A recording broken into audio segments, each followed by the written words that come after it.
नमस्कार, आप देख रहे हैं खबरें अभी तक और मैं हूं आपके साथ अभिषेक। ये खबर और ये तस्वीर जो हम आपको दिखा रहे हैं और दिखाने वाले हैं, ये हमें परेशान कर रही हैं। दरअसल परेशान आपको भी करेंगी, क्योंकि हम लगातार परेशानियों से आगे बढ़ रहे हैं, परेशानियों का सामना कर रहे हैं। लगातार विश्व और देश परेशानियों से जूझ रहा है। हर कोई परेशान है, हर कोई हैरान है और तबाह भी हो रहा है। लोगों की जान जा रही है, क्योंकि देश और दुनिया में कोरोना का संकट चल रहा है। दूसरा साल है और 2 साल से लगातार कोरोना की महामारी हमारे देश में पैर पसार रही है। इस बीच हमारे और आपके जान पहचान के लोग, हमारे और आपके घर के लोग इस संक्रमण से, इस बीमारी से ग्रसित भी हो गए हैं, शिकार हो गए हैं। बहुत से लोगों की जान भी जा चुकी है। लेकिन सोचिए कि जो सरकार है और जो सरकार के नुमाइंदे हैं, वो क्या कर रहे हैं। जो लगातार ये बात कहते हैं कि देश में कोरोना है, कोरोना महामारी से बचने के लिए आप घर में रहिए, मतलब आप नौकरी करना बंद कर दीजिए, व्यापार ठप कर दीजिए, आप घर में रहिए, आप सोशल डिस्टेंसिंग को बनाकर रखिए, आप मास्क लगाइए, आप किसी से मिलिए नहीं। लेकिन वो लोग क्या करते हैं, जो लोग ये सब कहते हैं वो क्या करते हैं। जब चुनाव होता है, चुनाव के समय सोशल डिस्टेंसिंग गायब होती है, मास्क गायब होता है। यहाँ तक कि कल की बात करें, कल कैबिनेट का विस्तार हुआ, मोदी का 2.0 विस्तार हुआ, नई कैबिनेट बनाई गई, कैबिनेट के मंत्री पहुंचे। वहाँ पर देश के प्रधानमंत्री, देश के मुखिया थे, वहाँ पर देश के पहला व्यक्ति प्रेसिडेंट ऑफ इंडिया थे, रामनाथ कोविंद। देश के जो लोग हैं, जो मंत्री हैं, जो देश को चला रहे हैं, वो भी थे। एक साथ फोटो होती है, लेकिन फोटो में जो संकट चल रहा है वो गायब हो जाता है, सोशल डिस्टेंसिंग गायब हो जाता है। वहाँ पर मास्क जो लगाना अनिवार्य है, जिस मास्क के लिए लोगों ने कई बार लाठियाँ खाई हैं, चालान दिया है, वो मास्क उनके मुंह से गायब हो जाता है। क्योंकि वो वही नेता हैं, वही मंत्री हैं, वही नुमाइंदे हैं जो लगातार ये कहते हैं कि आप मास्क लगाइए, बिना मास्क आप घर से बाहर मत निकलिए, बिना मास्क आप किसी से मत मिलिए, आप नौकरी चाकरी दुनियादारी सब बंद कर दीजिए। लेकिन उनको मंत्री पद की शपथ लेनी है, उनको सत्ता में काबिज होना है, उनको कैबिनेट मंत्री कहलाना है, वो सब भूल जाते हैं।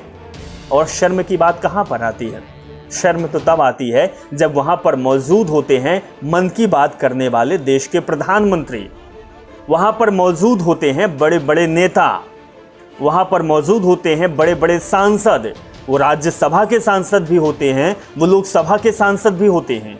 और सबसे बड़ी बात कि वहाँ पर मौजूद होता है देश का राष्ट्रपति, देश का पहला व्यक्ति, महामहिम, जिसके पास सारी ताकत होती है।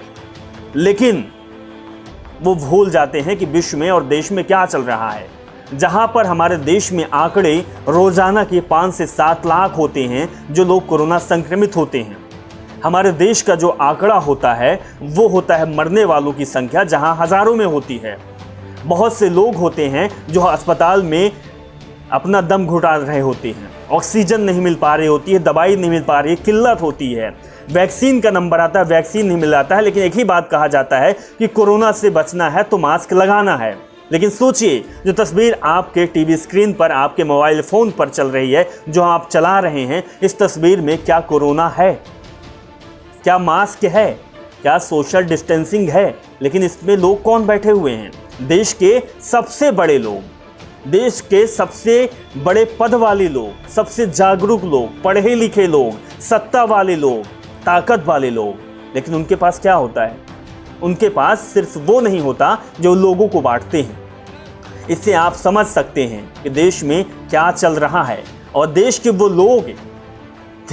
लोग जो इस देश को चला रहे हैं, जो बड़ी बड़ी बातें करते हैं, जो इस महामारी के बीच सारी चीज़ें करते हैं, वो क्या कर रहे हैं? सत्ता में काबिज होना है, चुनाव करवा देते हैं। सत्ता में काबिज होना है, रैलियां होती है। सत्ता में काबिज होना है, बड़े बड़े भाषण होते हैं। सत्ता में काबिज होना है, हजारों और लाखों की भीड़ इकट्ठा होती है। सत्ता में काबिज होना है, मास्क का नारा लगाना है कि मास्क लगाना है, लेकिन रैली में मास्क नहीं लगाना है, उस पर ध्यान नहीं जाता है। सोशल डिस्टेंसिंग, सामाजिक दूरी का ध्यान नहीं जाता है। लोगों को अगर प्रताड़ित करना है तो सामाजिक दूरी है, लोगों को मारना है तो सामाजिक दूरी और मास्क ज़रूरी है, लोगों को पकड़ना है और उन पर चालान पेश करना है तो उस समय मास्क लगाना, सोशल डिस्टेंसिंग करना, घर से बाहर ना निकलना ज़रूरी है। सोचिए, हमारे देश के लोग हैं और ये देश के लोग यही हमारा देश चला रहे हैं। ये सौभाग्य है, ये दुर्भाग्य है, आप खुद समझ सकते हैं और कमेंट बॉक्स में ज़रूर बता सकते हैं। ये मेरी बात है और ये हमारी बात है, क्योंकि हमने अपनी बात कही है और भी आप भी जानते हैं। लेकिन इनकी बात क्या कही है इन्होंने, ये तस्वीर वाले लोग, और कितनी सही है, आप खुद देखिए और खुद समझिए। नमस्कार।